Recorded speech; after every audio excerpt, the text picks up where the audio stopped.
Good evening, I'm Grace Brister filling in for Gary Harris. Alabama head coach Nick Saban will be on the sidelines in Bryant-Denny for the Iron Bowl for the first time since 2018.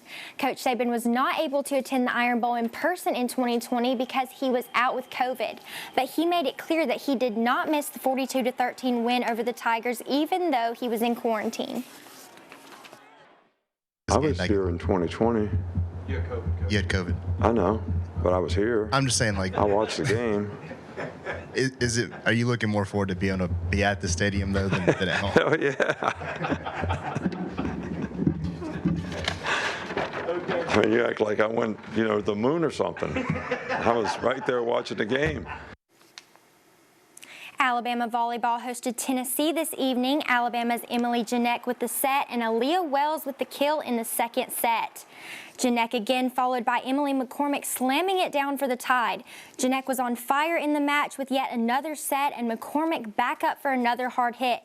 Katie Shook with an outstanding save before Janek gets the set for Abby Marjama, who was also hot tonight.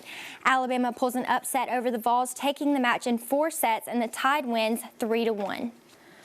What a finish for Alabama women's basketball in the Bahamas, tied 58-58 with Wake Forest with less than 10 seconds to go.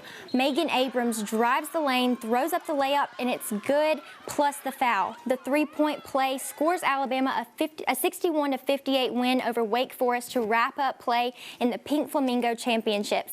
Abrams leads the way with 14 points. Brittany Davis added 12, and Jada Rice scores 11 in the win. Alabama basketball will face Michigan State tomorrow night in the Phil Knight Invitational in Portland, Oregon. This will be the first time Nate Oates has coached against head coach Tom Izzo. Oates worked his high school basketball camps for over a decade, and he says he has always looked up to Coach Izzo.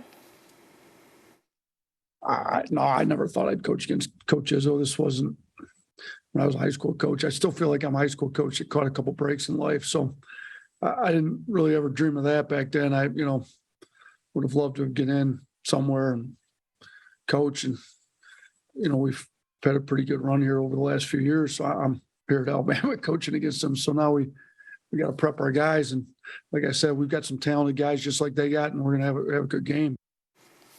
Turning now to high school football playoffs. In Class 1A, Pickens County is preparing for its 11th semifinal game, and a win would mean that they will get their 5th finals trip in Tornadoes history. They will take on the Coosa Christian Conquerors Friday on their home field. Last time the Tornadoes faced Coosa Christian was back in 2016, and Pickens County won 55-7. Head coach Michael Williams says that his team has responded well in practice this week. The message is to go out and do everything you can to get a win. You've done a lot to get to this point. Don't let the demise be because of something that you didn't do during the week and getting ready for the game. And our guys have responded well to that, and they've done everything that we asked them to. And we just got 2 more days to get to polish this game plan up to go out there and try to win a game on Friday.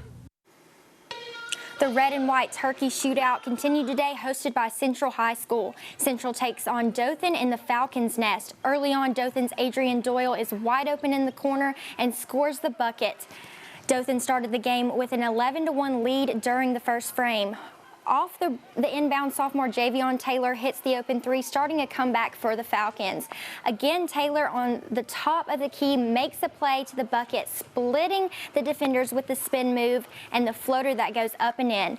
Final score, Central 48, Dothan 46.